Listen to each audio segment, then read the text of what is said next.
Hey everyone, I'm Kyla. Welcome to my channel where I talk about the stock market and the economy amongst other things.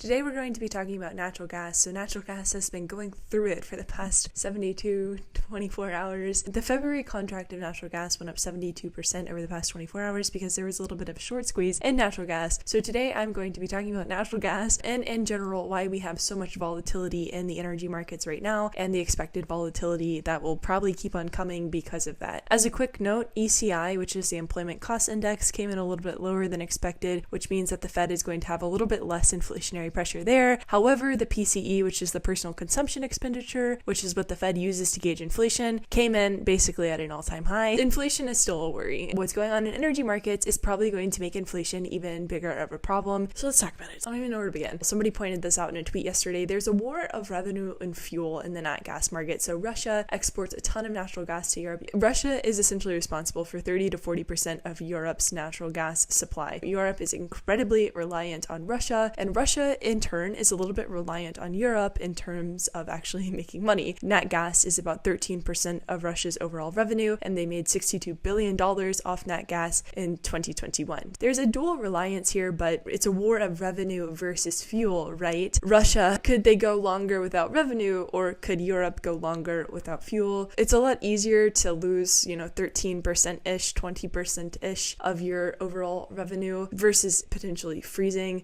So the world decided to transition to green energy policy without green energy investment, which isn't great, right? And I've talked about this before, but Europe was like, forget everything, we're going to go completely renewable, we're going to do solar, we're going to do wind, and we're just going to forget that we still have to somehow power this continent, these countries that exist within our domain. They've had this really stable relationship with Russia. Russia has been exporting natural gas to Europe since forever, and it's always been stable, even during the Soviet Union, even during the collapse of the Soviet Union. Russia has always been there, but now Russia is like, never mind, we're going to go invade Ukraine, forget about you, sorry Europe. Europe has greenified themselves at this massive cost. The whole thing is like, well, if we just pretend this isn't happening, it'll fix itself, which I understand. I too have avoidant personality issues, and I will say that there has been investment in green energy and there's progress, but you can't just shut down all these nuclear power plants, shut down all these coal plants and expect to still have stable energy sources. And I say this as a green energy advocate, so don't think that, Kyla likes coal. No, I don't.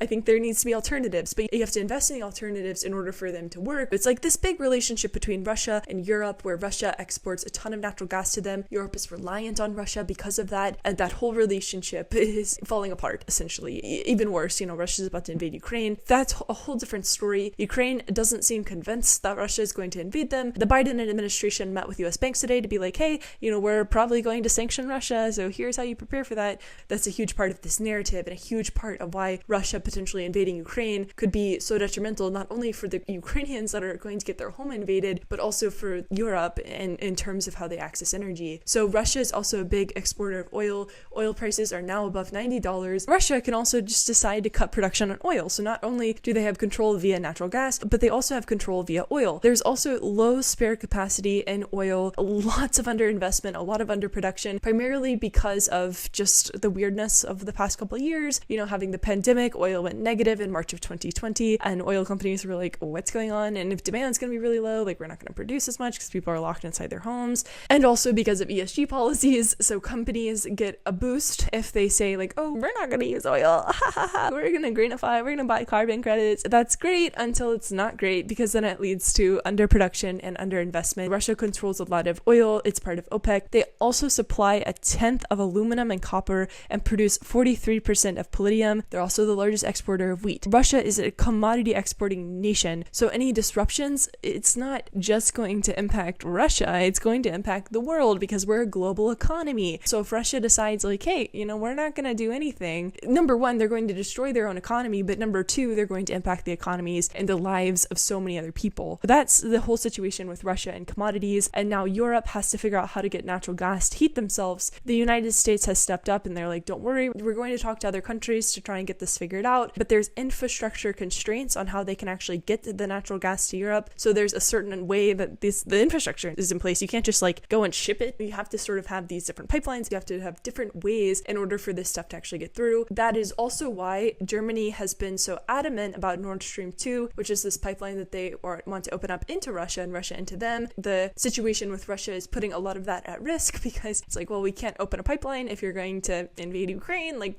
you know, yikes. But there's infrastructure constraints with actually getting natural gas over to Europe. I'm simplifying the situation, but that's sort of like the broad overview. Europe was like, we don't want import terminals from the United States, who produces quite a bit of natural gas, because we want renewables. It's also expensive because they would have to bid against Asian countries. So Europe is in a really tough spot because they're reliant on Russia. They have price constraints coming in from bidding against other countries. And then also they don't have the infrastructure in place in order to get it from other countries in the first place. With regards to Russia and how Russia is perceiving this whole situation, Russia does need Europe. Natural gas is 13% of their entire exports. And it's not like with this whole infrastructure conversation, it's not like they can just go, hey, everybody, like take our natural gas. You have to have infrastructure in place in order to redirect the gas to where it needs to go. So Russia isn't probably going to come out a huge winner if they're like, goodbye, Europe, like, that's kind of the geopolitical situation with natural gas. And then there's also market mechanics. So somebody shorted natural gas. The February contract was very thinly traded for natural gas. Liquidity was really tight, and so we saw the price spike. And then a hedge fund probably blew up. That's the speculation. A little hedge fund blew up. Archegos 2.0. So when prices started going up, that was a big yikes. They went up 72% at one point, so somebody definitely blew up. Now the March contract is going up because of this blizzard that's rolling through. And I thought this was just like an interesting aside. Putin came out,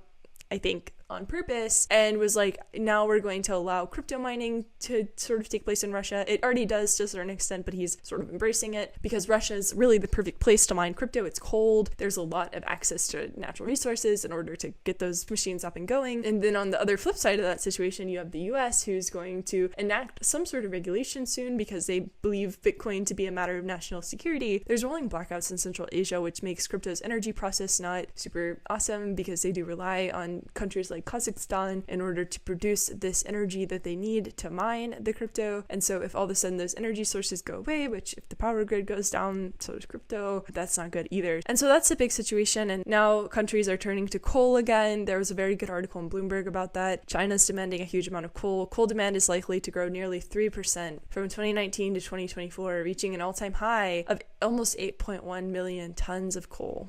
So you can make all this progress, and then if you just don't prepare for the future, if you don't prepare for what could happen with regards to energy security, you're going to have to revert back, which is why this green energy policy without green energy investment is so important. You're going to end up costing yourself even more down the road because you simply didn't prepare properly. And that's really the biggest thing, is Europe is so reliant on Russia. They're so reliant on this idea of renewables that they haven't invested properly. There's a large amount of underinvestment, a large amount of underproduction because of ESG-ification, because of greenwashing. It's just a mess. Energy prices are going to be super expensive. This is from John Arnold. Raw materials will be the constraint on growth this decade, and no one is focused on it. We have this underproduction, underinvestment in energy sources that we still use every single day. And I get it. Like, I want to rotate away from them too, but we can't just pretend that things aren't a problem and hope for it to go away. You can't power a country on hopium. You have to have actual things. That's what's going on in natural gas. The big takeaway: geopolitical risk, a little bit of market mechanics, and underinvestment, underproduction. Green energy policy without green energy investment has led us to this energy situation that we're in, and it will likely continue to get worse before it gets better. Leave your thoughts, comments, questions, concerns below. As always, I have a note page that contains all the notes for this video if you want to go check that out. Other than that, I hope that you're having a good day, and I'll see you soon. Bye.